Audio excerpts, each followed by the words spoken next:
नमस्कार. 100हून अधिक चित्रपटात काम करणाऱ्या मराठीतील एका लाडक्या खलनायिकेच्या जाण्याने मराठी सृष्टी कायमची पोरकी झाली आहे. चला तर मग जाणून घेऊयात कोण आहे ती मराठी अभिनेत्री व काय आहे सविस्तर माहिती. पण तत्पूर्वी चॅनलला नक्की सबस्क्राईब करा. मित्रांनो, आपण ज्या अभिनेत्रीबद्दल बोलतोय त्या अभिनेत्री म्हणजे सुहासिनी देशपांडे. सुहासिनी यांनी वयाच्या अवघ्या 12व्या वर्षी अभिनयाला सुरुवात केली होती. गेल्या 70 वर्षात त्यांनी 100पेक्षा जास्त चित्रपटांमध्ये काम केले होते. सुहासिनी देशपांडे यांनी देवकीनंदन गोपाला, वारसा लक्ष्मीचा, काळूबाईच्या नावानं चांगभलं, पुढचं पाऊल, आज झाले मुक्त मी, आम्ही दोघे राजा राणी यांसारख्या अनेक चित्रपटात काम केले. तसेच त्यांनी रंगभूमीवरही काम केले. रंगभूमीशी सतत संलग्न राहून तुझं आहे तुझं पाशी, कथा, अकलेच्या कांद्याची, लग्नाची बेडी अशा नाटकांचे हजारो प्रयोग त्यांनी केले.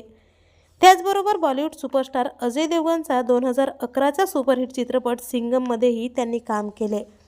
या चित्रपटात सुहासिनी यांनी काजल अग्रवालच्या आजीची भूमिका साकारली होती.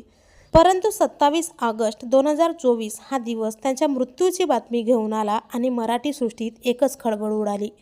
तर आपल्या वायन मराठी न्यूजतर्फे या दिग्गज मराठी अभिनेत्रीला भावपूर्ण श्रद्धांजली.